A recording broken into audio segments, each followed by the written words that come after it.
No podcast a seguir, você vai entender como o mundo vai acabar. Você saberá como interpretar Apocalipse e os demais textos escatológicos da Bíblia. Além de entender a ordem dos acontecimentos do fim e até saber o que já está se cumprindo. E no final, o que tudo isso tem a ver com a sua vida hoje. Fique ligado porque já vai começar. Mateus, então vamos falar de escatologia. Maravilha. É justo dizer que esse é um dos teus temas favoritos? É justo. É uma das matérias que eu dou aula há mais tempo, é um dos temas que eu mais curto, gosto de continuar estudando, lendo sobre isso e tem muita coisa interessante para analisar. Eu sempre conto que quando eu ganhei uma Bíblia, tipo uma Bíblia mesmo, não é que não seja uma Bíblia infantil ilustrada, o primeiro livro que eu fui lá ver o que estava escrito, que era Apocalipse, que dava um medo, assim. Na ilustrada nunca tem, né? Nunca tem. Os caras, como é que eu vou pintar isso aqui, né? Aí eu fui lá, não entendi nada, e aí nunca mais peguei naquele livro porque não sabia como abordar. Eu acho que essa é a sensação de muita gente, assim, que por isso que eles não vão para Apocalipse ou para outros livros proféticos. Escatologia não é só Apocalipse, mas ele intimida um pouco. Por que tu acha que, no geral, isso acontece? Eu acho que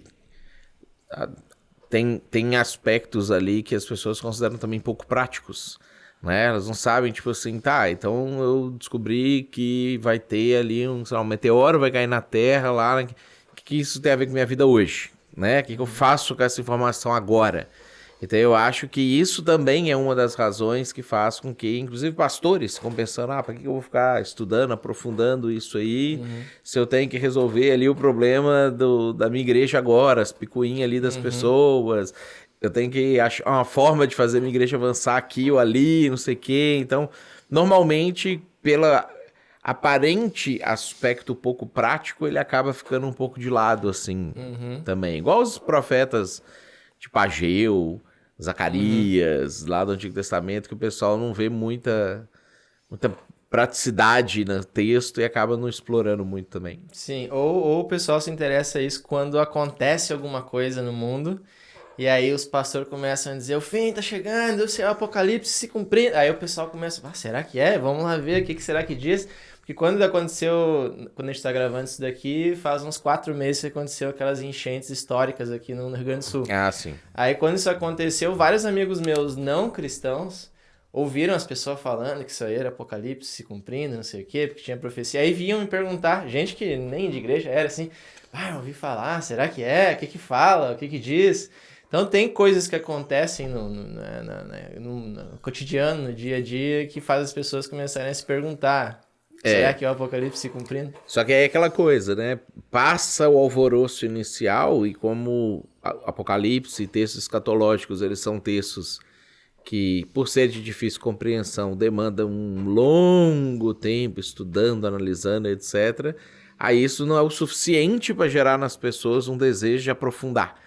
Né? Eles querem meio que um oráculo, assim, uma coisa pronta de, me fala aí se é ou não é e eu toco minha vida aqui. Eu continuo seguindo adiante. É, tipo isso. Então, a ideia hoje é a gente aprofundar mais, e aí a gente tem um módulo sobre isso no seminário também, então quem tiver interessado nisso e quiser aprofundar ainda mais, uma matéria aí de 7, 8 aulas de 3 horas cada, eu vou colocar o link aqui embaixo.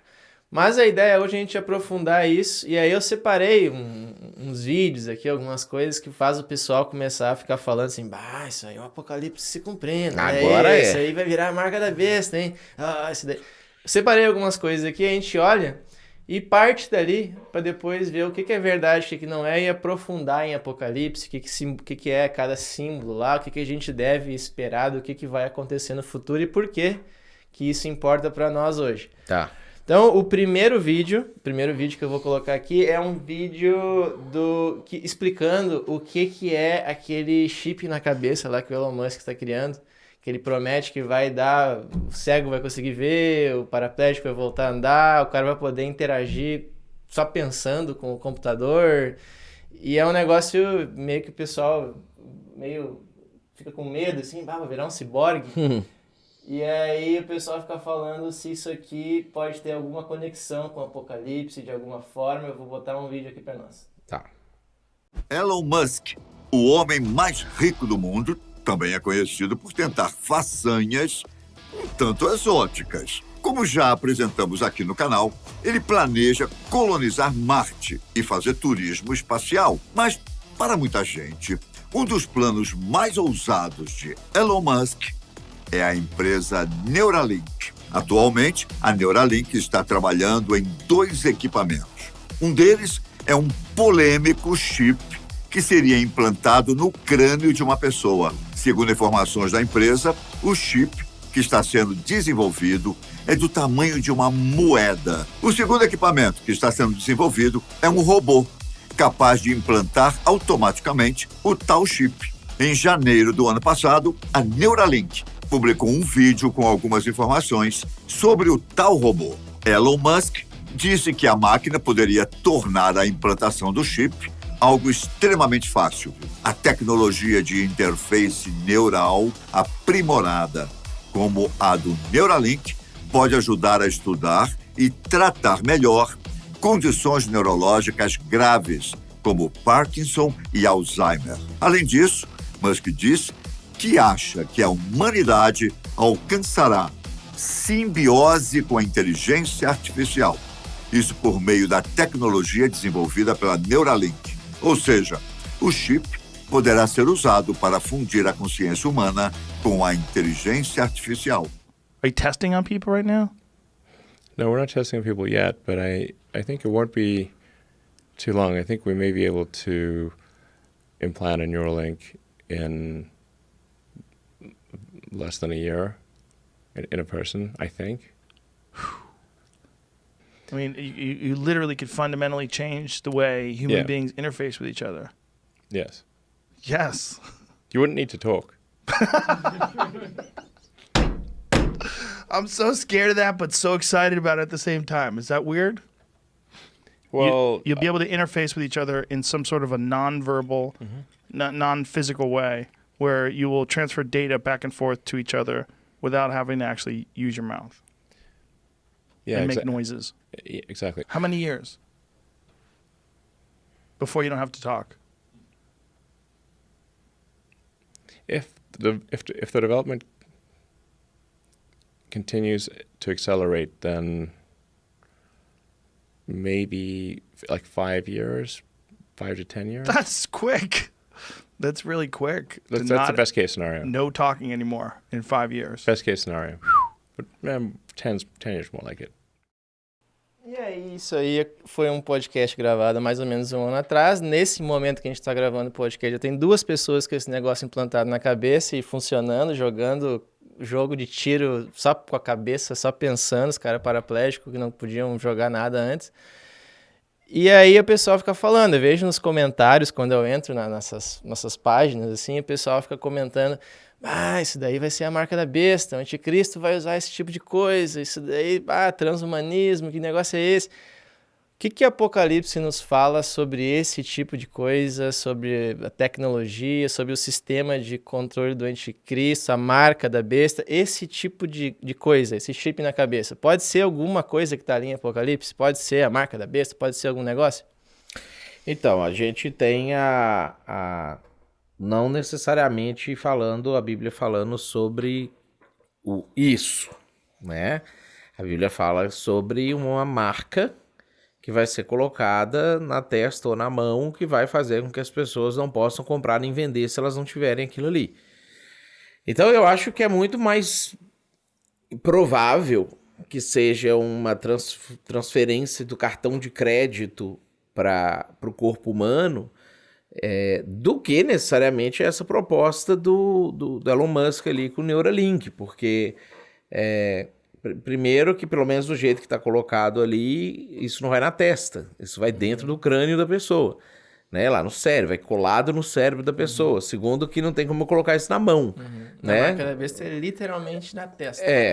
Porque a marca da besta ela é uma imitação daquilo que Deus tinha mandado o povo de Israel fazer lá na Torá, né? Que eles usam até hoje, você consegue ver judeus fazendo isso, né? Deus tinha falado que era para eles pegarem a lei, os mandamentos, né, e colocar na testa e na mão. Então o judeu até hoje ela tem tipo umas caixinhas que tem um trecho da Bíblia numa caixinha, numa ponta, um trecho na outra, uma tira de couro que conecta uma caixinha na outra, e que normalmente eles enrolam aquilo na cabeça, enrolam aquilo no braço, né? E eles vão orar com aquele tipo de coisa. A marca da besta é meio que uma imitação disso. As avessas. As avessas, transportando assim, você tem a marca de Deus na sua mão e na testa, que são os mandamentos, amar a Deus sobre todas as coisas. Não, então você vai ter que colocar a minha marca na sua mão e na testa. Você vai ter que ter eu sobre todas as coisas. E que é daí uma proposta de você não vive se você não tiver isso. Então, a marca da besta, ela é uma derivação desse elemento judaico lá que existia no Antigo Testamento. Então, eu acho que ele é muito mais... Tipo assim, a gente está muito mais perto disso quando as pessoas usam celular para poder fazer suas compras hoje, porque já tem um cartão de crédito no celular, e não é físico mais, né? Ele é digital. E daqui a pouco nós vamos conseguir transferir isso para cá, né? Do que uma coisa como aquela ali, que é uma forma de você acessar computador, informações Uma interface direto com a máquina. Uma interface direto com a máquina. Então, a gente sempre teve ao longo da história momentos de que se tiver que começar a acontecer o apocalipse agora, tem um jeito de fazer isso aí acontecer, né? Então o pessoal achava que era tatuagem, depois achava que era código de barras, né? E agora era o microchip, etc. Só que para ser a marca da besta não vai ser uma coisa sutil. É uma coisa que as pessoas vão colocar e falar assim, não acredito que eu coloquei, agora fui enganado e eu tenho que colocar.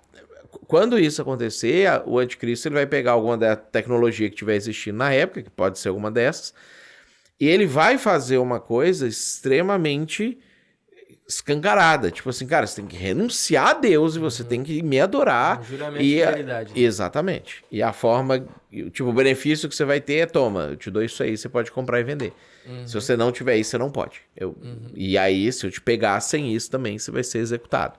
Né? Então, é uma ação muito mais não, ela é totalmente consciente de que eu estou renunciando a Deus, eu estou fazendo o anticristo ser o meu Deus e eu vou então acompanhar isso aqui, né? Essa é a proposta que o Apocalipse 13 tem quando ele fala sobre essa ação da marca. Então a gente já teria as tecnologias para isso. Quando ele surgir, ele vai usar alguma dessas coisas aí para fazer essa, mas a essência do negócio é o juramento de fidelidade ao anticristo. Seja lá qual for o método que ele vai usar. Exatamente. E aí você ganha seu cartão de crédito e, sei lá, se fosse hoje, né? Termina com dinheiro em papel e o dinheiro tá todo digital e você só pode usar aí, ter uma moeda única no mundo, um Bitcoin, sei lá, e você só pode transferir isso com esse dispositivo que você pode escolher se você quer colocar na testa e eu, sei lá, escaneio sua testa ou colocar na mão e escaneio a mão. Agora, daqui a 15, 20 anos, talvez eles tenham outra tecnologia que seja até melhor do que essa, mas é isso ali. Eu sei que eu estou escolhendo renunciar a Deus, seguir o anticristo, e por causa disso eu consigo continuar sobrevivendo, comprando minhas coisas e vivendo nesse mundo dele. De qualquer forma, dá cada vez mais fácil de chegar nesse ponto do anticristo ter condições e meios para fazer isso acontecer. Tem uma outra coisa também, que eu vou colocar um outro vídeo aqui que o pessoal fica assim, quando que isso vai acontecer? Será que está próximo ou não? Que é a reconstrução do templo. Depois do vídeo eu quero que tu explique um pouco mais as profecias que falam sobre isso, porque o templo de Israel ele não está construído hoje, ele foi destruído e não foi mais reconstruído. E aí tem muita gente que já está ficando atenta nos movimentos lá em Israel para reconstruir o templo, gente se preparando para isso. E aí o pessoal fala disso como um sinal já de que a gente está se aproximando do fim. Aí eu vou colocar um vídeo aqui que fala sobre isso. Atualmente, em Israel, o país judaico do Oriente Médio, onde Jerusalém está localizado, existe até mesmo um movimento político que pede que os judeus tenham direito de orar no Monte do Templo mais uma vez. Existem até mesmo boatos que dizem que certas ferramentas e apetrechos que seriam essenciais para os ritos judaicos já estariam prontos, esperando apenas a construção do novo templo. Por isso, a realização de um novo templo esbarra em uma questão complexa e muito antiga. Isso porque, caso você não saiba, Jerusalém é uma cidade sagrada, principalmente para 3 religiões: o cristianismo, o judaísmo e o islamismo. E mais precisamente no local do Monte do Templo hoje se encontram 2 grandes construções religiosas importantíssimas para os muçulmanos: uma mesquita e um local conhecido como Domo da Rocha, 2 das mais antigas estruturas religiosas do Islã. A batalha pelo lugar é tão acirrada que muitos cientistas sociais consideram a região do monte como uma das mais disputadas do mundo. Acontece que, conforme passagens dos livros do Apocalipse, que dita o fim dos tempos, e os estudos de vários teólogos renomados, a construção desse templo estaria estritamente conectada com o final dos tempos. No início, a obra viria como uma bênção, mas seria rapidamente corrompida pela figura do anticristo, que já estaria por aqui durante a sua construção. O anticristo, por sinal, conforme essas teorias levantadas pelos cristãos, é responsável por gerar uma falsa sensação de paz, unindo muçulmanos, judeus e cristãos, e resolvendo os impasses que impedem a criação do terceiro templo. Dessa maneira, as profecias bíblicas seriam realizadas e, assim, os primeiros passos para o Apocalipse começariam a ser dados. Pode até parecer bobeira, mas para você entender a grandiosidade da questão, conforme cientistas políticos, se há 20 anos alguém levantasse essa ideia, a de que os judeus deveriam voltar a orar no monte e ter seu templo ali, a proposta seria levada como uma piada. Tamanha era a dificuldade disso realmente acontecer. Existem ainda várias outras supostas provas de que isso estaria acontecendo, como declarações de chefes de Estado e de personalidades importantes sobre esse assunto. Outra questão que pode ser levada em conta é a época caótica em que vivemos, de pandemia, guerras e problemas sociais. Vale lembrar ainda que, segundo a teoria que ligaria esses eventos ao Apocalipse, eles também estariam ligados diretamente com a própria volta do Messias aqui na Terra.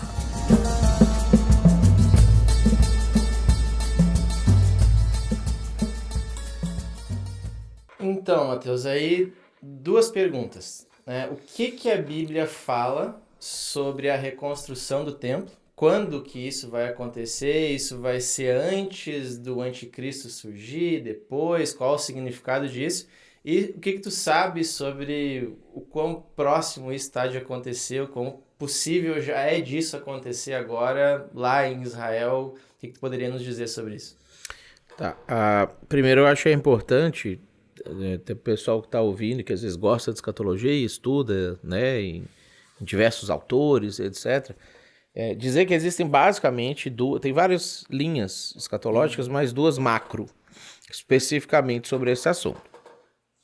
Existe uma linha que diz que nada disso tem nada a ver, né? Que, tipo, Israel, país, não é o Israel da Bíblia, que o judeu atual não é o judeu da Bíblia, que quando a Bíblia fala sobre Israel, Jerusalém, templo, não sei o quê, ou são coisas que se cumpriram já naquela época lá de Jesus, até o ano 70, e aí quando os romanos destruíram o templo, terminou tudo, acabou tudo, e Deus tem mais nada a ver com aquele negócio, ou são expressões simbólicas que se referem à igreja, tá? Então a igreja seria o Israel de Deus, a igreja é a Jerusalém atual de Deus, não sei o quê, e que vai trabalhar nessa perspectiva escatológica, né? É uma linha conhecida mais como amilenismo, né? Que vai fazer esse tipo de construção. Então eles não acreditam, essa linha, que esses textos se referem a uma profecia que não aconteceu no nosso tempo. Para eles já aconteceu lá atrás e terminou lá atrás, e encerrou. O que para mim é o grande problema dessa forma de interpretação bíblica? É que você tem que usar duas hermenêuticas diferentes para você explicar os textos escatológicos. Então, você vai usar um tipo de interpretação bíblica, um tipo de linha de interpretação, e hermenêutica é como que eu interpreto a Bíblia, que vai falar assim, eu tenho aqui, Daniel fez uma profecia aqui no ano, 500, essa profecia se cumpriu no ano 1, e o jeito dele profetizar aqui foi A, e o jeito de se cumprir foi B. Tá, mas aí Daniel fez uma outra profecia, que ainda não cumpriu, ou não cumpriu no ano 1, e o jeito dele profetizar também foi A, mas aí o amilenismo fala que o jeito dela se cumprir vai ser C. E aí isso já não tem lógica. Quebra o padrão. Exatamente. Então, se ele profetiza do jeito A, tudo tem que se cumprir do jeito B. Existe uma lógica na interpretação profética, né? Então, para mim, por isso que não faz sentido a gente interpretar dessa maneira. As profecias que já se cumpriram apontam para mim o jeito certo de eu interpretar. As que não se cumpriram, elas vão se cumprir do mesmo jeito. Mesmo critério. Mesmo critério. Então, essa linha de interpretação, para mim, não funciona por causa disso. Tudo que a Bíblia fala sobre Israel está se referindo ao povo de Israel, o resto que fala sobre Israel também vai estar se referindo ao povo de Israel. Então, vamos para outra interpretação. Na outra linha interpretativa, que a gente vai analisar os textos, então nós temos textos como, por exemplo, eu separei aqui esse texto de Daniel. Lá em Daniel, capítulo 9, quando vai falar sobre o anticristo, diz que ele, e isso é depois da morte de Jesus, no versículo 26 ele falou sobre a morte e a ressurreição de Jesus, e aí no versículo 27 ele está falando do anticristo. Ele fala assim, ele fará firme aliança com muitos por uma semana. E a gente sabe que tanto em Daniel quanto em Apocalipse, uma semana significam 7 anos. Cada dia da semana é um ano. Como é que eu sei disso? Porque Daniel fez uma profecia sobre 70 semanas e ele dividiu em 3 partes, em 62 semanas, em 7 semanas e uma semana. E as 62 semanas e as 7 semanas foram períodos que ao todo deu 483 anos, que são profecias já cumpridas. Então falta uma semana para cumprir. Se 69 semanas são 483 anos, uma semana é 7 anos, para dar os 490 anos. Então quando ele fala sobre isso, ele está me dizendo que vai ter acontecido algum conflito, alguma catástrofe, alguma guerra mundial, alguma coisa no mundo. Essa catástrofe vai ter sido organizada por um homem e ele vai ter conseguido unificar e trazer paz para o mundo sozinho e ele vai estabelecer uma paz no mundo que vai durar 1 ano. Aí no vídeo que a gente assistiu ali, ele faz talvez comete um equívoco na interpretação, porque ele fala que é como se ele tivesse feito uma paz entre cristãos, judeus e muçulmanos. Essa paz, ela não é uma paz com muçulmanos e judeus, ela é uma paz para o planeta Terra, né? O mundo inteiro entra em paz debaixo do governo desse cara e ele passa a ser o cara que governa o mundo inteiro. Aí diz que ele fará firme aliança com muitos por uma semana, mas na metade da semana fará cessar o sacrifício e a oferta de manjares. Então, o texto não está dizendo que foi o anticristo que construiu o templo, ou o anticristo que liberou a construção do templo. O texto está dizendo que o templo já existe. Estava lá. Então, pode ser que o templo já existia há 10 anos, há 20 anos, há 50 anos, há 100 anos. A Bíblia não está dizendo quando ele foi reconstruído. Né? Da mesma maneira, a Bíblia não está necessariamente dizendo que a guerra aconteceu por causa da reconstrução do templo e não está dizendo que o templo foi reconstruído quando a Semana de Paz começou.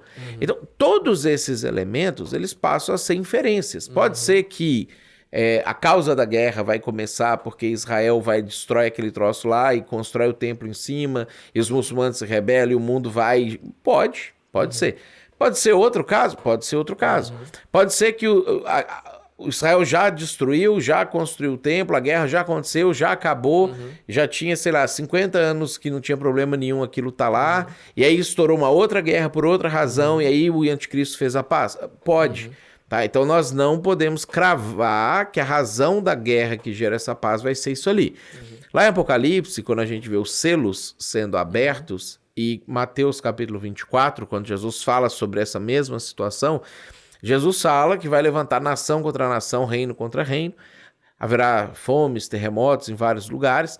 Apocalipse, quando abre os 4 primeiros selos, mostram as consequências dessa guerra. Então, um cavalo branco que sai vencendo e para vencer, que é identificado como anticristo, e os outros cavalos que geram um caos no mundo, que ao final desse caos, 1/4 da população mundial morre, né? Por causa da guerra, da fome, da peste, das consequências daquilo ali.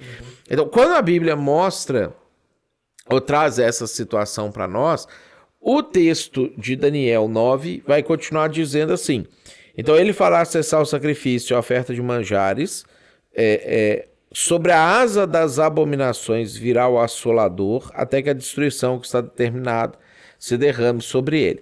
Jesus, mencionando essa passagem lá em Mateus capítulo 24, no versículo 14, ele fala assim: será pregado esse evangelho do reino por testemunho por todo o mundo, para testemunho a todas as nações, então virá o fim.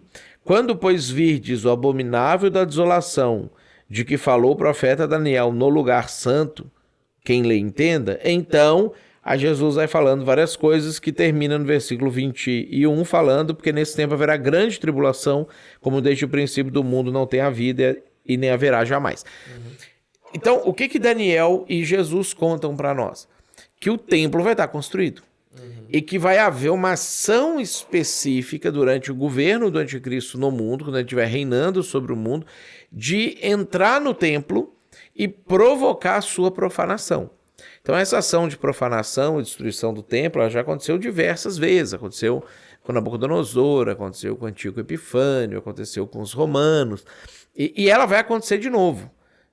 Agora especificamente com o anticristo. Então, quando a gente analisa o padrão, a gente percebe assim, o anticristo pode chegar agora e Jesus voltar agora? Não existe o templo. O evangelho não foi pregado em todo mundo.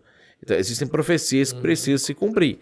Agora, quando a gente vê toda essa movimentação que existe para a reconstrução do templo, a gente percebe assim, bom, mais um passo está sendo dado.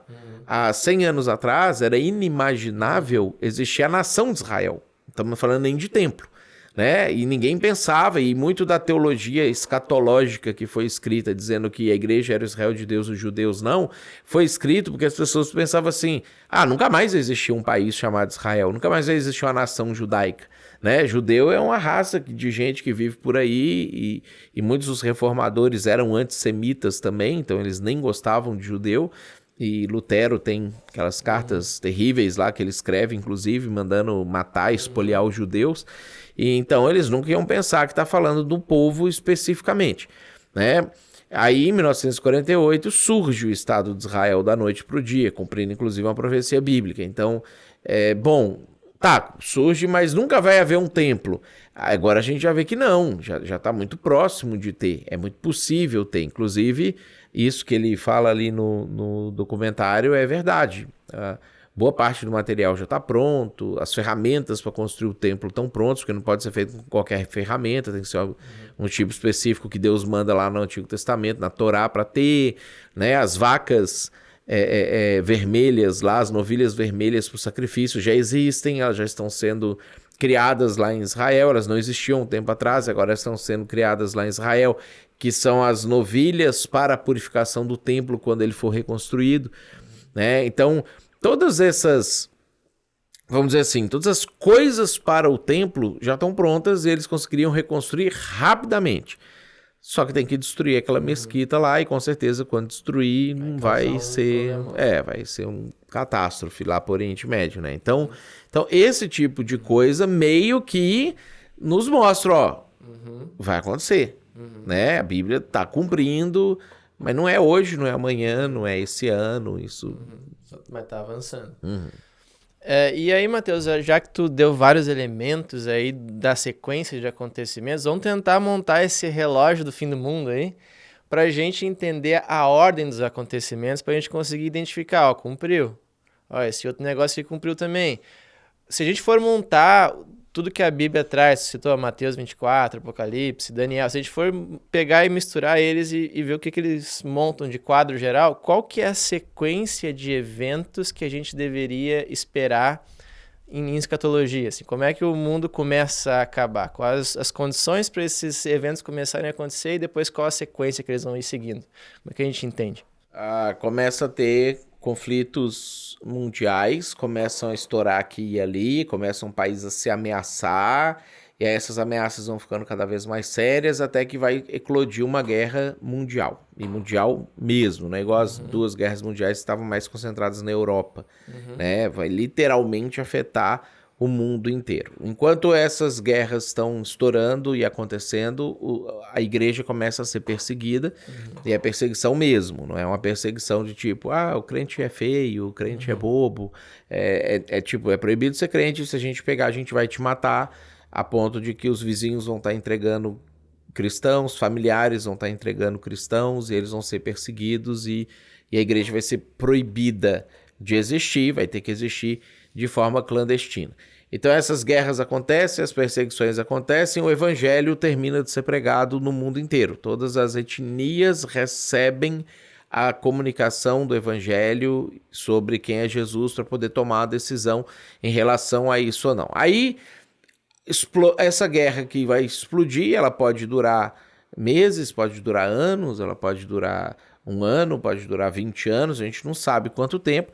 Enquanto isso estiver acontecendo, um líder vai começar a emergir como uma pessoa diferenciada, que vai ganhar a guerra, que vai fazer o sei qual país que ele vai estar defendendo avançar, e no final ele vai se tornar unanimidade no mundo como sendo a pessoa a ser seguida.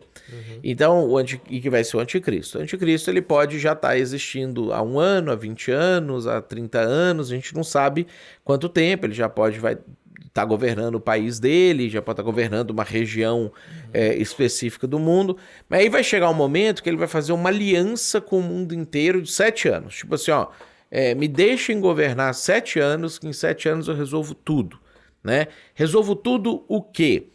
Por exemplo, uma das coisas que Apocalipse cita é um pão de sal custando o equivalente no nosso dinheiro hoje a R$55. Super inflação. Né? Inflação estouradaça. Então você imagina que o pessoal está passando fome de verdade e aí o cara vai falar assim, não, deixa comigo que eu faço esse negócio resolver. Então ele vai fazer um acordo de um governo de 7 anos unificado debaixo dele, vai organizar o mundo vai ficar bacana, vai ficar bonito, vai ficar funcional. Por 3 anos e meio vai ter paz, o mundo vai realmente estabilizar e a economia voltar para o lugar e etc. Só que durante esse tempo ele vai estar também subindo em uma ideia de que ele é uma divindade e as pessoas deveriam adorar ele. E aí vai surgir um outro líder que a Bíblia chama de falso profeta, que vai ser um líder religioso, vai fazer milagres, as pessoas vão ver milagres, elas vão ver cura, elas vão ver sinais acontecendo, né? A Bíblia diz lá em Apocalipse que o diabo vai dar o poder dele para esse cara, então esse cara vai realmente manipular a matéria e o mundo material para poder enganar as pessoas.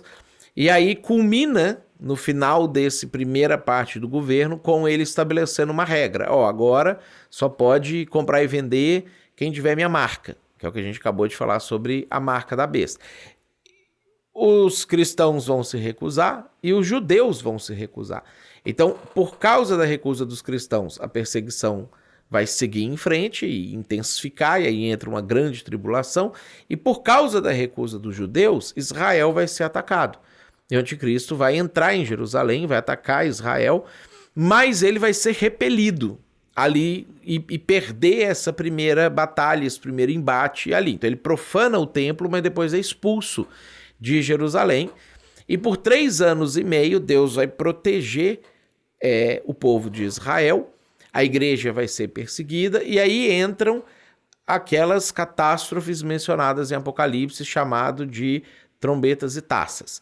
Então, como que é o jeito certo da gente ler as profecias das trombetas e taças? Toca a primeira trombeta, derrama a primeira taça. Toca a segunda trombeta, derrama a segunda taça. E assim por diante. Você vai ver que a partir da segunda trombeta e da segunda taça, a trombeta é causa, a taça é efeito.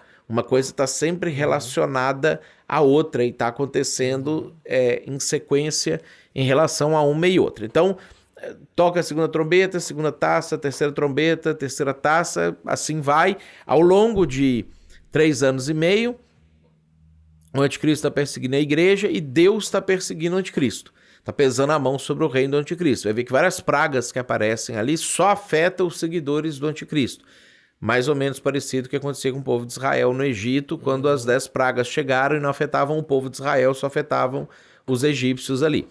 Quando chegar no final desses últimos 3 anos e meio, eu estiver ali nos 7 anos que o anticristo tiver assumido o governo, tiver chegado ali nos 6 anos e meio, mais ou menos, o anticristo ele vai reunir todos os exércitos do mundo, mobilizar os exércitos do mundo para um ataque final a Jerusalém. Então eles vão estar chegando ali no finalzinho, e aí quando culminar nos 7 anos, eles vão estar reunidos na região do Megido, para uma batalha do Vale do Megido, que em grego é Armagedon, que é uma forma grega de dizer Harmagido em hebraico, que é o monte do Megido, que é o monte que gerencia aquele vale ali.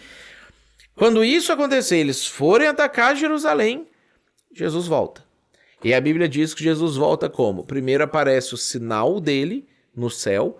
Quando apareceu o sinal dele no céu, todos os cristãos da humanidade, todas as pessoas que morreram desde Abel, crendo em Jesus, até o último que tivesse sido decapitado pelo anticristo ali um dia antes ou naquele dia, vão ressuscitar.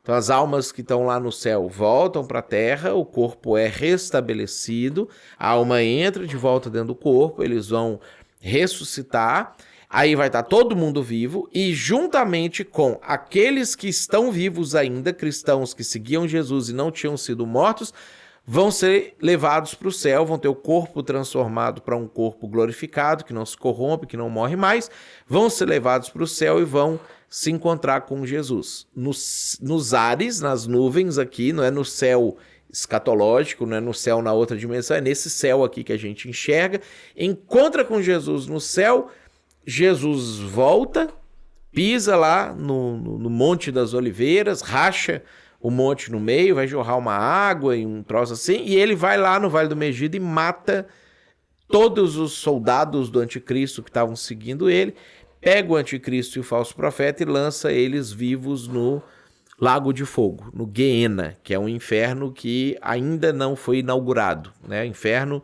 a palavra inferno designa 3 lugares: Guiena, o Hades ou Sheol, que é o mesmo lugar em hebraico e grego, que é onde as almas das pessoas sem Cristo estão, e Tártaro, que é onde alguns anjos estão aprisionados lá. Então ele vai jogar o anticristo e o falso profeta lá no Guiena, vai pegar o diabo e aprisionar ele no Tártaro e vai estabelecer um governo de 1000 anos. Então Jesus toma o governo das mãos do anticristo. A Bíblia diz que nessa matança toda, 2/3 da humanidade vai ter morrido ou sido dizimado de alguma forma, e aí 1/3 vai ser purificado. Então, esse 1/3 vai existir ainda durante 1000 anos, enquanto Jesus estiver governando aqui na Terra. No final desses 1000 anos, o diabo vai ser solto, vai dar uma volta no mundo, vai fazer uma rebelião contra Jesus, vai convencer as pessoas de que deu de governo de Jesus, está na hora deles serem, sei lá, democráticos, escolher seus governantes, alguma coisa nesse sentido. Vai promover uma batalha, que é chamada de Gog e Magog, eles vão lutar contra Jesus, Jesus vai também derrotá-los, e aí vem o juízo final. Então, no juízo final, o julgamento de todas as pessoas, e aí depois do juízo final, aí vem novos céus, nova terra. Jesus vai reconstruir esse planeta aqui, vai fazer um novo céu, um novo cosmo, e aí esse planeta aqui vai ser restaurado, vai criar pessoas inteligentes aqui também, e aí a coisa segue em frente, a gente governa sobre essas pessoas junto com Jesus, e aí Apocalipse dá pinceladas para nós a respeito disso. Então isso seria, assim, de uma forma muito resumida, né, o que vai acontecer na sequência do fim. Aí Apocalipse inteiro em 5 minutos, com Mateus Rett. Resumão. Aquela aula magna, assim, de pré-prova, antes do provão. Isso aí, o cara fazer a prova agora. Então, Mateus, vamos entrar agora em detalhes do que aconteceu. O livro de Apocalipse, antes dos 7 selos, 7 trombetas, 7 taças, ele fala de 7 igrejas. Como a gente interpreta essas 7 igrejas? Geralmente, a interpretação que eu vejo é que são igrejas que estão existindo, 7 tipos de igrejas que estão existindo hoje aqui. Uma igreja mais fria, uma que é boa, uma que é ruim, e elas estão coexistindo.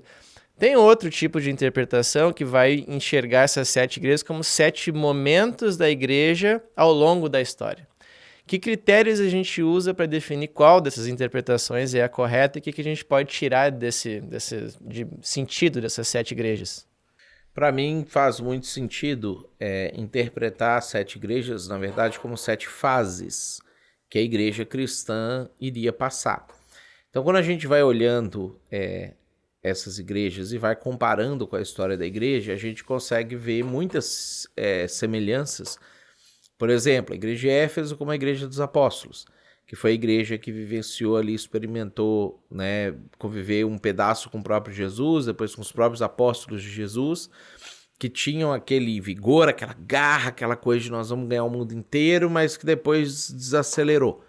E aí o próprio texto vai falar sobre perder o primeiro amor e ter que voltar da onde caiu, né?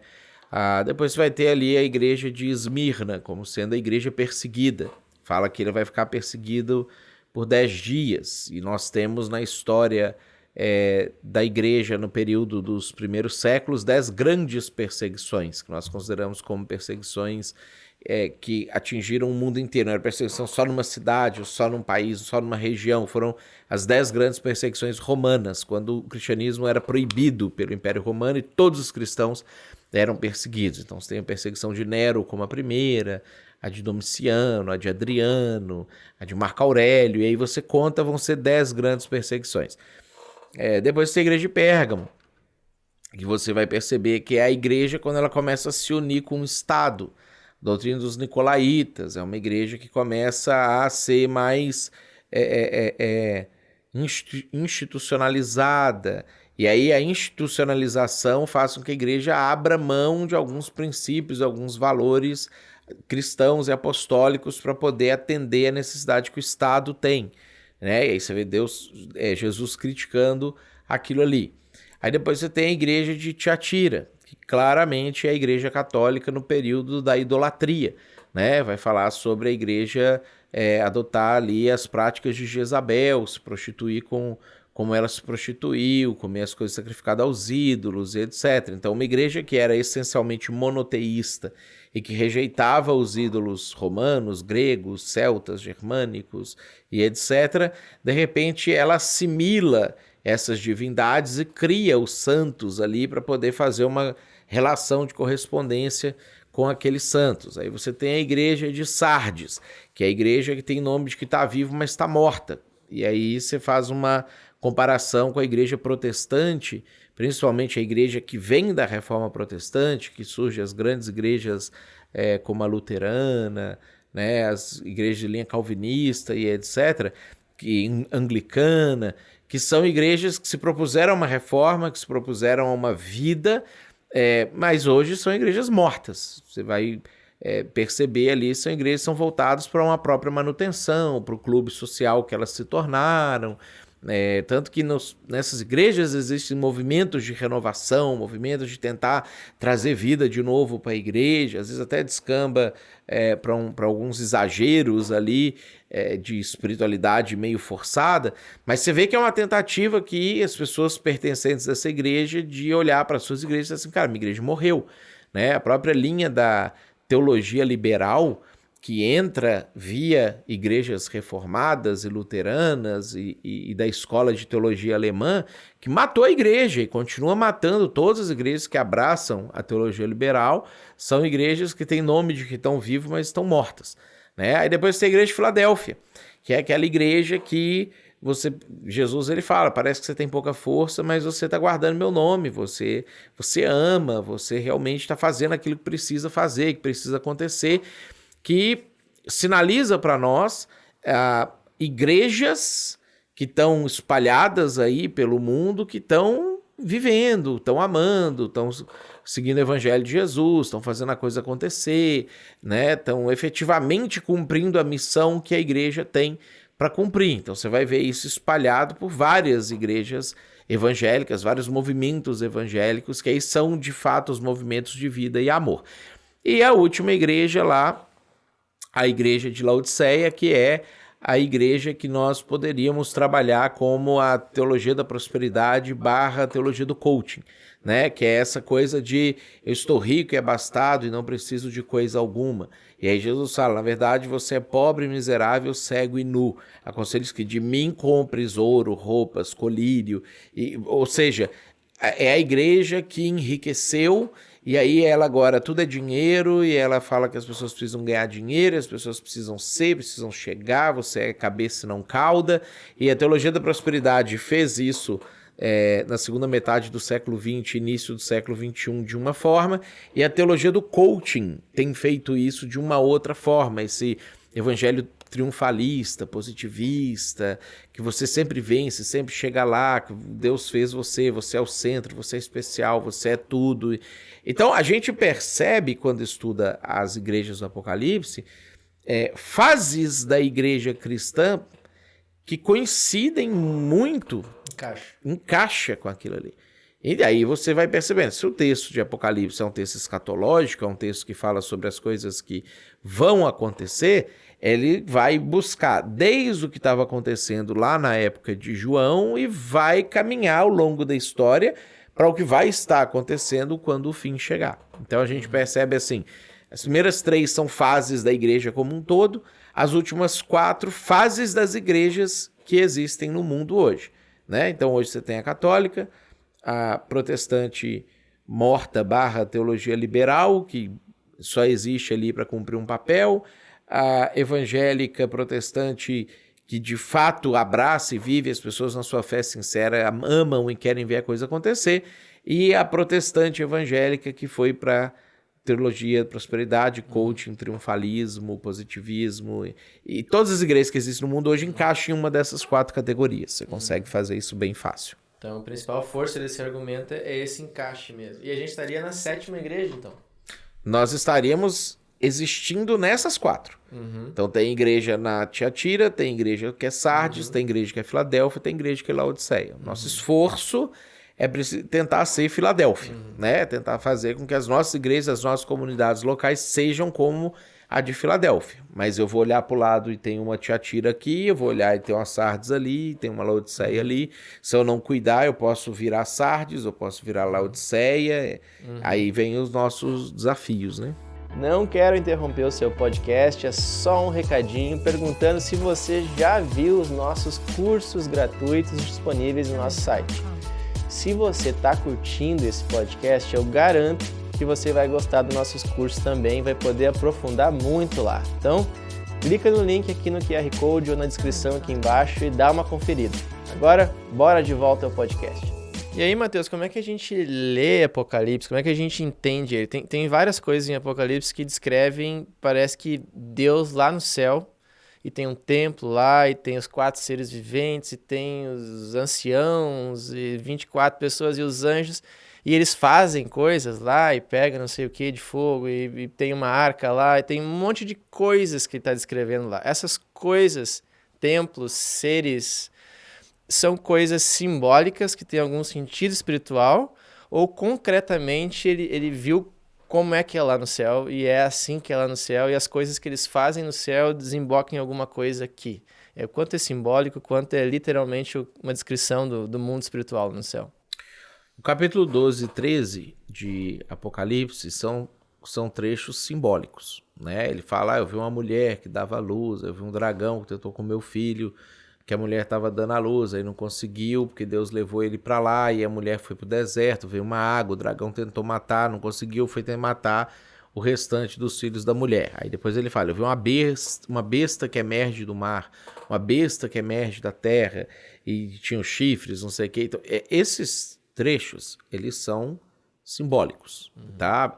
A besta tem uma simbologia de governo, poder, os chifres tem de governantes, o dragão simboliza o diabo, a mulher simboliza Israel, a criança simboliza Jesus, os outros filhos da mulher são os cristãos, né? Então, todos esses trechos são simbólicos, e você consegue ver claramente, porque eles estão se referindo a símbolos do Antigo Testamento. Então, você vai lá ver o que o Antigo Testamento diz que esses símbolos são, então você transporta para o Apocalipse e você decifra o que esses símbolos são.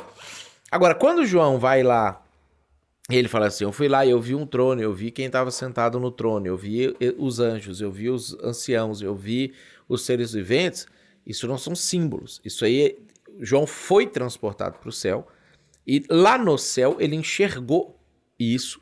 Então eles vinham, falavam com ele, dialogavam. Ele não está narrando uma visão, ele está narrando uma experiência presencial. Tanto que o anjo leva ele para um lugar, fala, não faz isso, faz aquilo, para de chorar, olha para cá, escreve isso e não sei o quê. Ele está dando comandos para o João. Então, isso ali, ele vai lá no céu, ele vê isso, que ele está vendo Deus, Jesus e etc. Ele enxerga isso acontecendo, né? E aí ele narra aquilo que ele está enxergando de uma forma que ele conseguia descrever na época com a linguagem que ele tinha na época. Então ele vê coisas no céu, ele vê que a partir de comandos no céu acontecem coisas na terra, e aí ele vai tentar descrever o que está acontecendo na terra, porque um anjo está tocando uma trombeta ou porque um anjo está derramando uma taça. Então o que isso simboliza? Deus está dando comandos. Então a trombeta significa direcionamento, né? A taça derramada é o símbolo de orações dos santos que subiram, encheram a taça, fez com que Deus ficasse irado e agora ele fosse derramar o vinho da sua ira sobre a terra, para que na terra as pessoas fossem beber.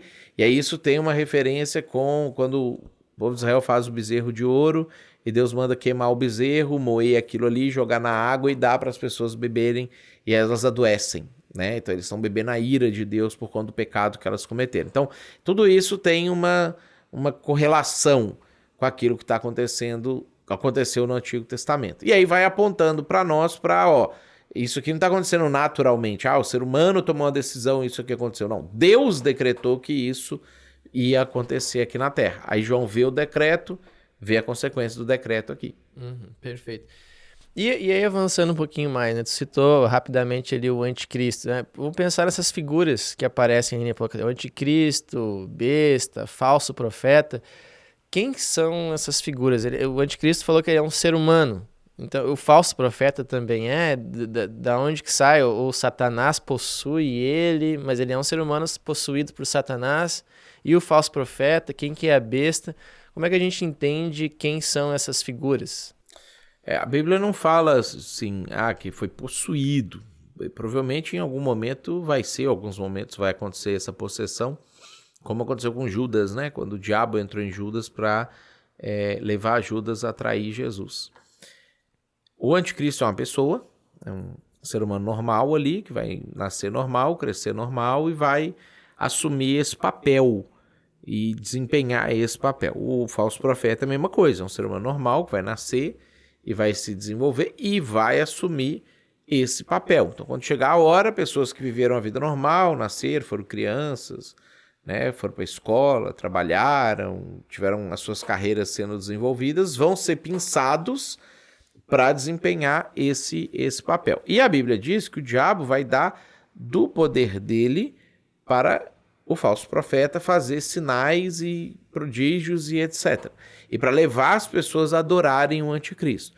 Então o diabo está participando disso, ele é o agente espiritual por trás do governo do anticristo, para levar as pessoas a se afastar de Deus e para tentar destruir a igreja e o povo de Israel, né? Enquanto tem anjos também atuando, fazendo coisas, etc., que implicam em consequências aqui na Terra para os seres humanos. Então existe uma batalha sendo travada nessa outra dimensão que a gente chama céu, com consequências para essa dimensão que a gente vive nela, que é a Terra. Perfeito. E aí no meio disso que está acontecendo, tem um negócio que o pessoal já vi perguntarem na página do seminário, Quem são os 144 mil que ele divide entre as 12 tribos de Israel ali, que aparecem como pessoas que vão testemunhar de Deus esse período? É um número literal de pessoas? É simbólico? Vão ser judeus ou vão ser crentes de forma geral? Quem são essas pessoas? Tudo leva a crer, pelo que o texto está trazendo para nós, que é um número literal.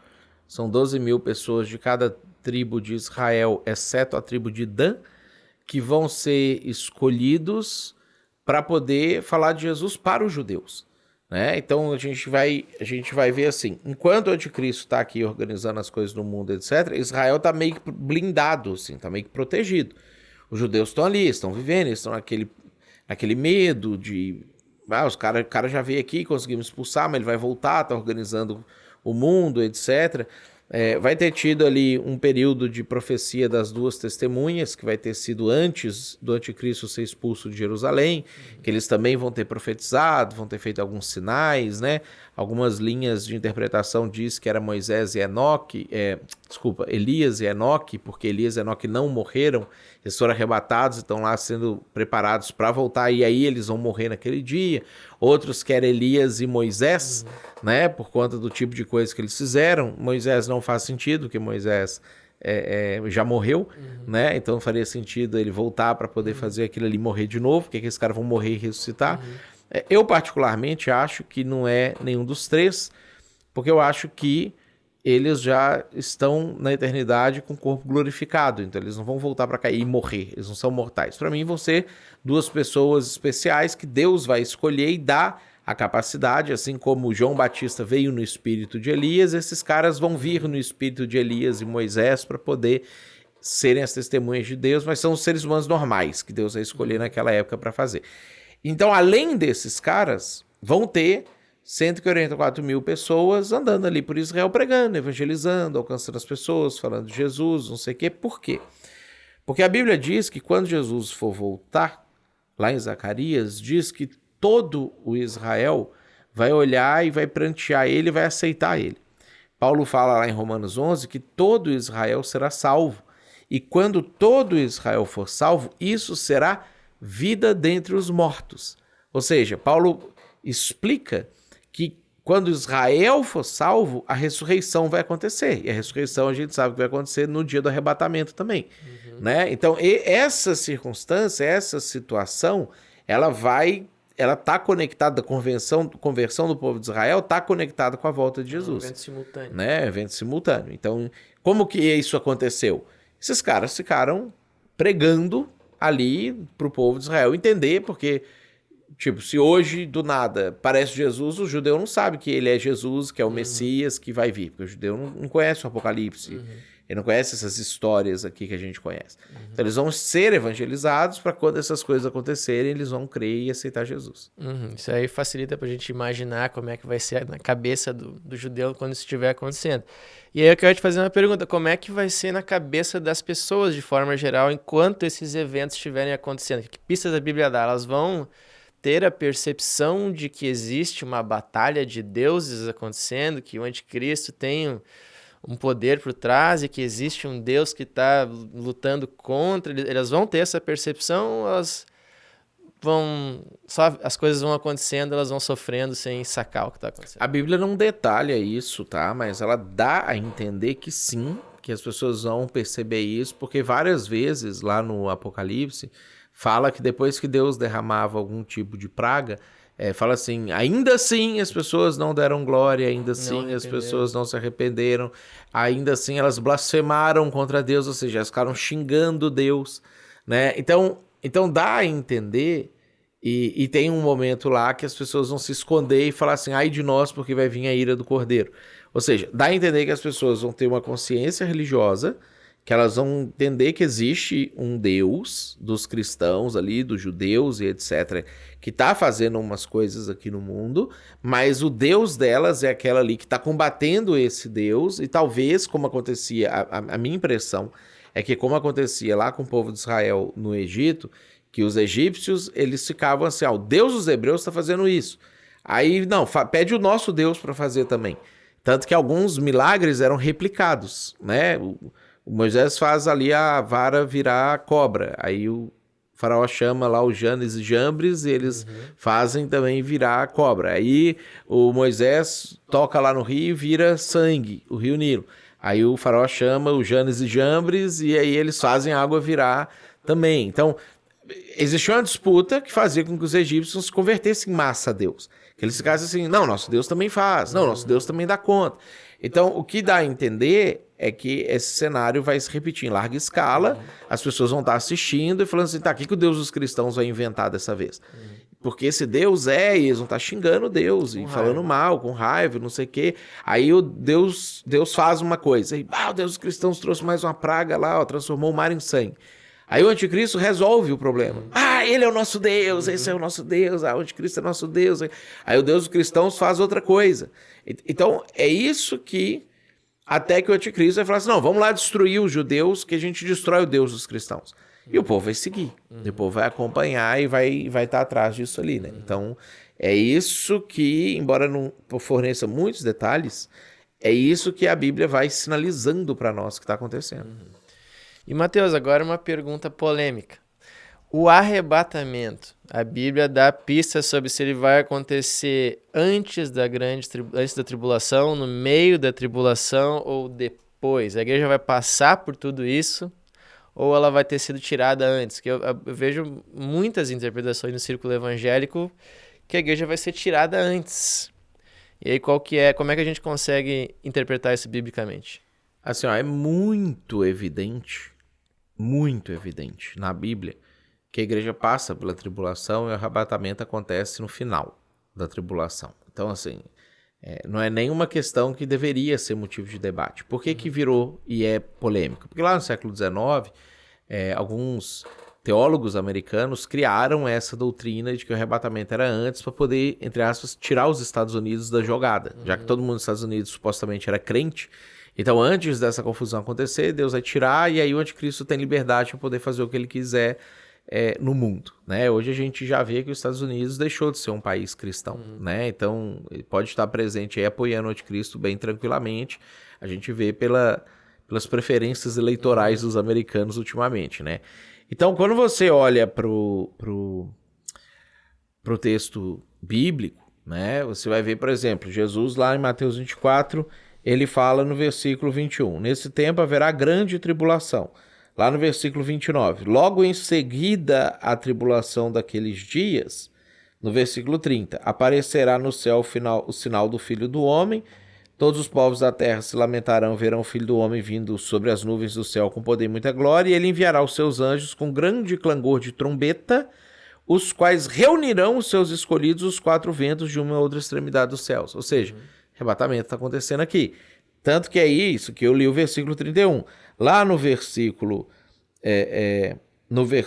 40, vai dizer, então 2 estarão no campo, um será tomado e deixado o outro, 2 estarão trabalhando no moinho, uma será tomada e deixada a outra. Portanto, vigiai, porque não sabeis em que dia o vosso Senhor virá, mas considerai isso, se o pai de família soubesse a que hora viria o ladrão, vigiaria e não deixaria que fosse arrombada a sua casa. Por isso, ficai também vós apercebidos, porque a hora em que não cuidais, o Filho do Homem virá.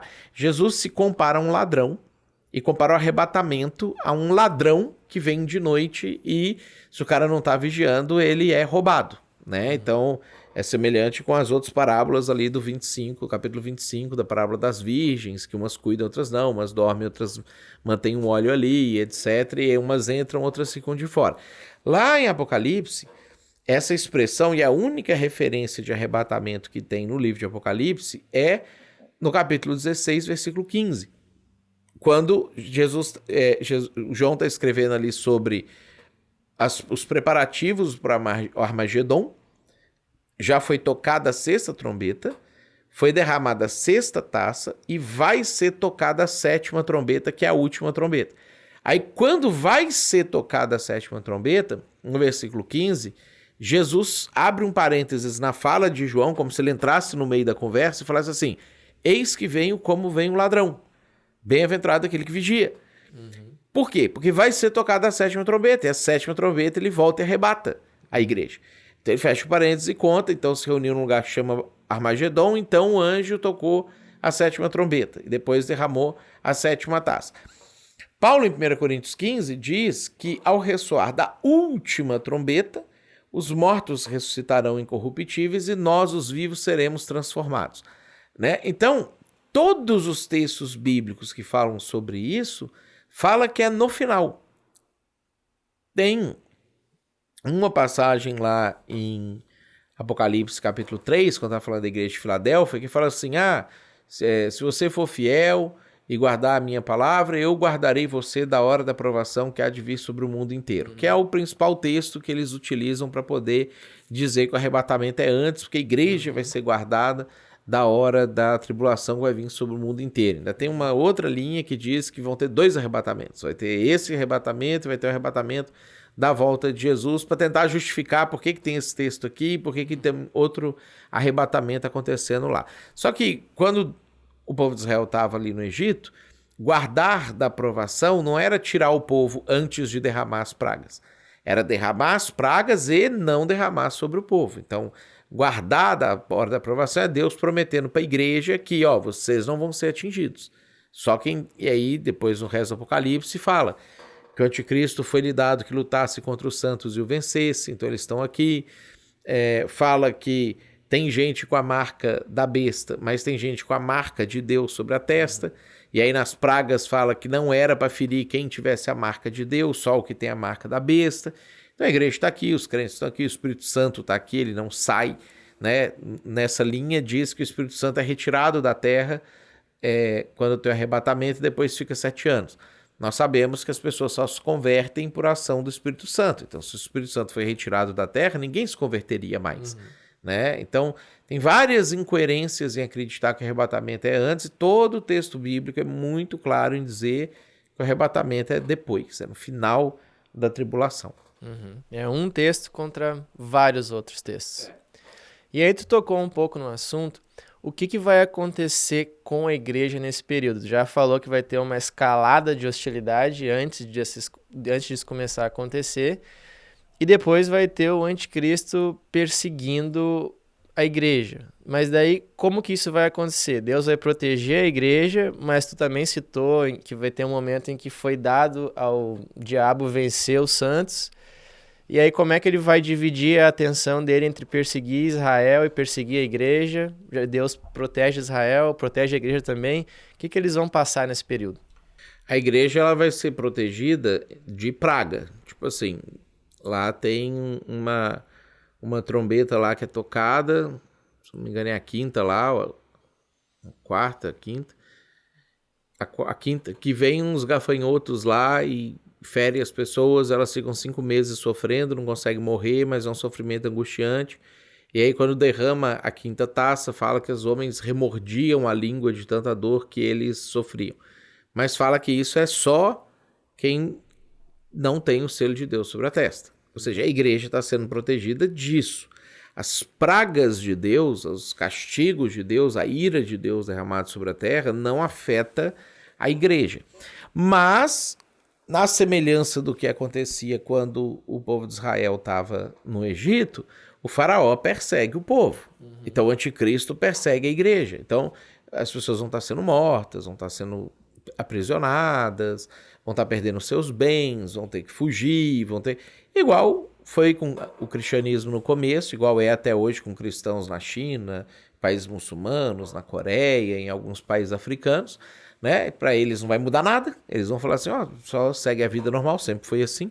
Para o cristão ocidental, que é acostumado a ser folgadinho, né? É que o bicho vai pegar um pouco mais. Então isso vai ser muito mais difícil para nós do que para cristãos no resto do planeta Terra inteiro. Então vai ser Deus punindo o mundo, mas poupando os dele, e o anticristo perseguindo os cristãos e a igreja, os que são de Deus. Vai ser essa cascata de acontecimentos. Bem parecido com o que era no Egito. E aí, como é que vai ser a volta de Jesus? Tu já deu uma pincelada, ele vai cair ali no Monte dos Oliveiras, vai fender o negócio, vai entrar, vai acabar com todo mundo lá no Vale do Armagedon, na batalha. Eu tenho aqui até um texto de Ezequiel 39, que descreve o pós-Armagedon, os caras 7 meses limpando, achando os pedaços de osso das pessoas para poder enterrar, dando um engarrafamento geral na região, sangueira para tudo que é lado. Então vai ser um troço gigante a intervenção de Jesus. Vai ser gigante. Lá em Apocalipse fala que vai ter tanto sangue, que vai criar tipo uma lagoa de sangue assim, que vai chegar a uma altura tipo, sei lá, isso aqui que é 1,10 m, 1 metro, porque ia vir na boca de um cavalo, né? Se o cavalo tá lá, ia chegar e cobrir as patinhas dele ali, as perninhas, e chegar na boca do cavalo. Então, vai ser uma carnificina no Armagedon, né? Tanto que outras expressões que Jesus utiliza em Mateus e também João no livro de Apocalipse fala que as aves dos céus vão ser convocadas para comer carne de reis, carne de príncipes, de cavaleiros, carne de ricos, carne de pobres, não sei o que, tipo assim, é só uma festa pro urubu, né? Que vai morrer muita gente. Então Jesus ele volta. Zacarias diz que os judeus vão chorar, porque vão olhar para aquele a quem traspassaram e vão chorar por isso, por terem rejeitado ele por tantos séculos e terem pedido a sua crucificação. Então os judeus eles vão se arrepender dessa atitude. Jesus volta e aí ele começa a governar em Jerusalém. Apocalipse diz que enquanto Jesus estiver voltando e o anticristo estiver lá na batalha do Armagedon com os exércitos e etc., vai ter tipo um motim acontecendo lá na capital, que é chamado de Nova Babilônia, né, de Babilônia.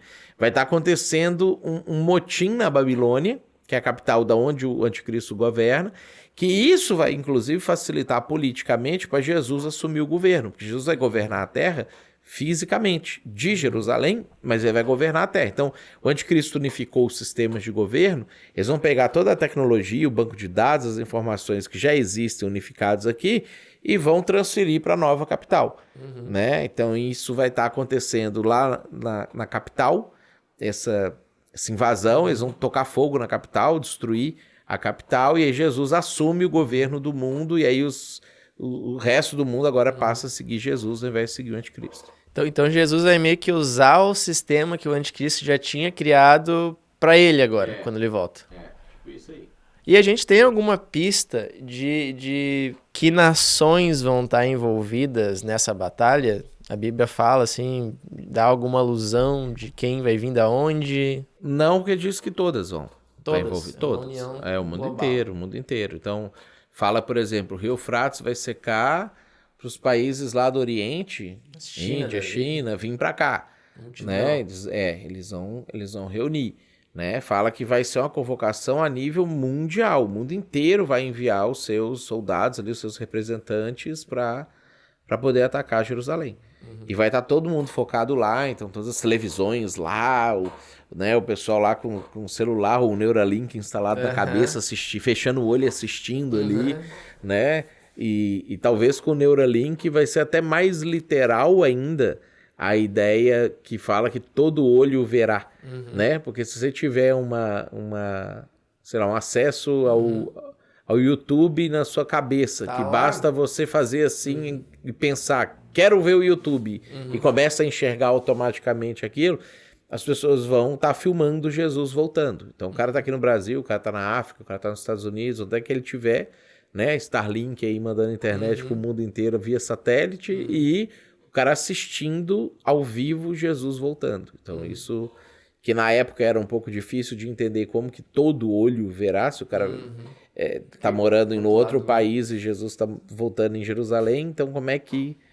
Agora é fácil. E o que a Bíblia fala sobre o milênio? O negócio que me intriga do milênio é que também tem várias correntes que acham que o milênio não foi literal, que o milênio está acontecendo agora. Tem várias correntes sobre isso, mas a gente já tratou sobre isso, sobre a literalidade, ou se é simbólico.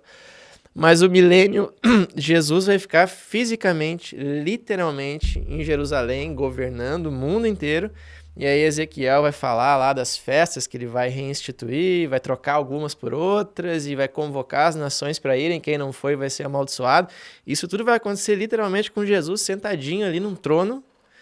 E vai sair luz dali, sei lá, tem um trecho que parece que fala isso. Como é que vai ser? O que a Bíblia fala sobre esses 1000 anos? O que a gente pode saber? Ele vai governar literalmente ali sentadinho num trono, né? Então vai cumprir as profecias de que o Messias, descendente de Davi, vai reinar para sempre. E a casa de Davi vai ser restaurada. Jesus ele vai ficar lá então governando. A Bíblia diz que nós vamos ajudar Jesus nesse governo. E em muitas medidas o galardão é isso, né? Se você vai governar o Egito ou só o Cairo, ou só um bairro do Cairo, né? Se a gente vai administrar o Brasil, ou só o Rio Grande do Sul, ou só São Leopoldo, ou só Sapucaia, né? Então, o cara que não fazia nada na igreja, né? Vai ficar lá com o Sapucaia. Então, essa é a ideia. Tem um sapucaiense assistindo aí, gente. Brincadeira aqui, que ele é de Sapucaia, tá? Então, nós estamos zoando aqui. Então, a ideia é essa ali. Por 1000 anos, ele vai ficar governando, a gente ajudando ele nesse governo, os países se reconstruindo e se organizando e prosperando e tendo que adorar Jesus lá em Jerusalém, né? Zacarias, por exemplo, fala que vai ter que ir para a festa dos tabernáculos. Aí ele diz, se os egípcios não subirem para a festa dos tabernáculos, naquele ano não vai chover lá na terra do Egito, né? Então, isso tudo vai ser restaurado e vai voltar a acontecer. Uhum. E aí, no final do milênio, isso é uma coisa que me intriga muito pessoalmente. A Bíblia vai falar que o diabo vai ser solto de novo. Ele falou que ele estava preso no Tártaro, e aí ele vai ser solto de novo, e ele vai conseguir de novo fazer um motim, apesar de Jesus já estar 1000 anos governando e as pessoas saberem que é bom que ele está ali. Como que isso aí vai acontecer? Como é que isso é possível de acontecer? Eu acho que quando a gente vê o povo de Israel no Egito, deixa bem evidente que é fácil de acontecer. Porque isso acontecia com o povo de Israel. Deus ele estava ali pessoalmente, o anjo dele, que é Jesus, estava ali no acampamento, tinha uma coluna de fogo de noite, uma coluna de nuvem de dia, chovia comida milagrosa do céu todos os dias, o pessoal só abria a tenda e colher ali, poder passar o dia comendo aquilo ali. O Moisés estava ali governando eles, com Arão, com os anciãos, não sei o quê. Mas as pessoas acostumam com coisas milagrosas. Então, por exemplo, é um milagre a Terra estar vagando no espaço, girando em torno do Sol, do jeito exato que ela tem que girar para a gente ter vida aqui na Terra. Isso é um troço muito mais fantástico do que Jesus estar reinando em Jerusalém. Mas a gente acostumou com isso. A gente não acha isso fantástico, a gente não fica assim maravilhado e grato 24 horas por dia a Deus. A gente se rebela, tem gente que nem acredita em Deus e acha uma explicação que não precisa de Deus para a existência. Então, isso ali, quando o diabo for solto, vai reunir a galera e falar assim, tá, mas é sério que tem 1000 anos que ele está governando, mas não troca, mas tem que ser tudo o jeito dele, né? Mas por que a gente não faz o nosso jeito? Por que a gente não elege os nossos governantes? Por que a gente não alterna o poder? Né? Isso é tirania, não temos liberdade, não sei o quê, e vai levar o pessoal de novo a uma rebelião. E aí, depois disso, o que acontece? Deus vai destruir Satanás, jogar no inferno de verdade, daí, e o que acontece depois disso? Acontece um julgamento final? Qual é a ordem dos acontecimentos pós soltar o diabo do milênio? E tem a guerra, Jesus, ele mata todo mundo ali na batalha, que é chamada de Batalha de Gog e Magog, quando eles estiverem reunidos para atacar Jerusalém de novo, né? E aí a Bíblia diz que o céu se enrola como um pergaminho, né? A terra se desfaz abrasada, Deus toca fogo no planeta Terra inteiro, né? Estabelece o trono branco para poder fazer o juízo final. Satanás é lançado no lago de fogo, onde o anticristo e o falso profeta já estavam lá há 1000 anos, né? Desde do ano 0 da nova era, né? E já vai estar lá durante todo esse período. E aí as pessoas todas vão ressuscitar, e vão ser julgadas um por um segundo as suas obras. Os salvos, que estiverem salvos nessa época, vão ser juízes junto com Deus, então a gente vai receber ali os livros das vidas das pessoas para poder, cara, você viveu isso aqui, você fez isso aqui, tomou essa decisão, não sei o quê, então você vai ser condenado por causa disso. Então nós vamos estar junto com Deus julgando, né? Aí o cara postou a vida inteira assim, só Deus pode me julgar. Não, vai ter crente julgando lá também, né? Vai julgar até os anjos, então vai pegar os anjos do Tártaro lá e vai julgar eles também. E aí, então, Deus faz um novo céu. Então, ele recria tudo, sei lá, estrelas, não sei o que ele vai querer criar nessa nova época lá, e uma nova terra. E aí ele coloca seres novos aqui na terra, animais, planta, aquilo tudo. E só que nessa nova terra vai ter uma nova Jerusalém, Deus vai estar governando a terra dali.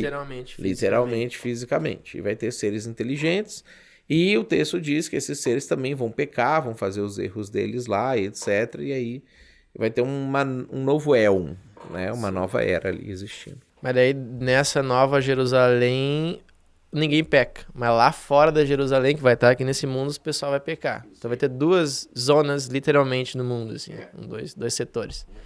E esse julgamento do Turno Branco, como é que é? Tipo, vai ser todo mundo em fila, assim, anos e anos e anos e anos, julgando, até acabar? Ou a gente tem como saber como é que é? Não tem como saber. Não vai ser anos, que não vai ter mais contagem de tempo, sim, né? Que relativo. Destruiu tudo, então não tem terra girando em torno de si, nem em torno do Sol para contar tempo mais, não tem 24 horas passando.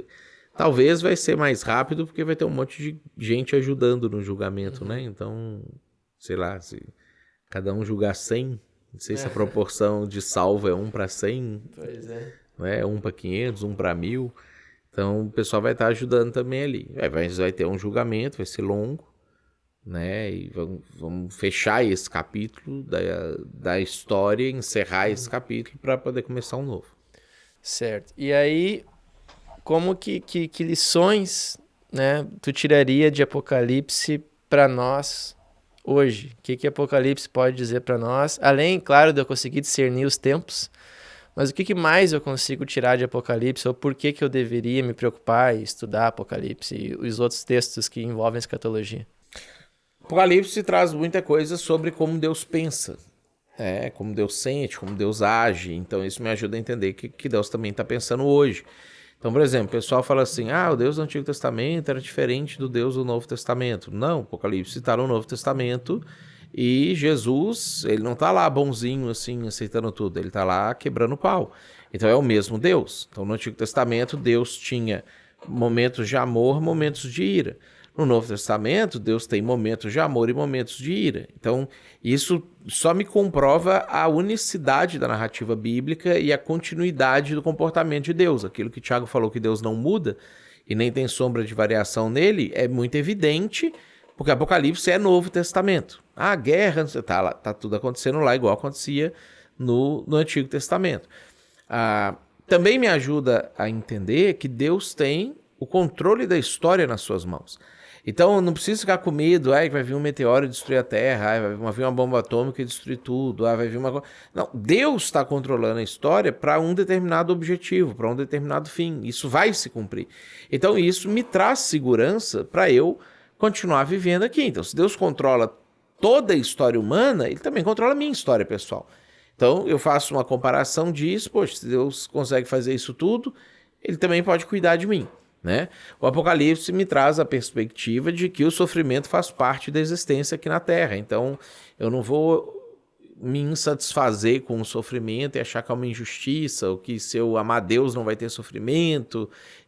Não, o sofrimento faz parte. O Apocalipse me mostra como Deus quer ser louvado e adorado. Isso me faz louvar e adorar Ele aqui agora. O Apocalipse me mostra o foco total que Deus tem na salvação das pessoas. Então isso me leva a ter esse mesmo foco agora e trabalhar dentro dessa mesma perspectiva. O Apocalipse me mostra o erro que as pessoas cometem face a circunstâncias que as desagradam. Isso me ajuda a não cometer erros semelhantes face a situações que me desagradam hoje. Então a gente tem várias coisas boas e práticas e aplicáveis para a nossa realidade que a gente tira do livro de Apocalipse, mesmo que é uma profecia para o futuro. Bacana, dá para entender a cabeça de Deus e avaliar reações das pessoas também, como é que a gente deve reagir. Mateus, muito obrigado mais uma vez para a gente discutir esse tema aí, conseguir entender um pouco mais profundamente, avaliar essas escolas de teologia que têm diferentes interpretações aí sobre Apocalipse e escatologia.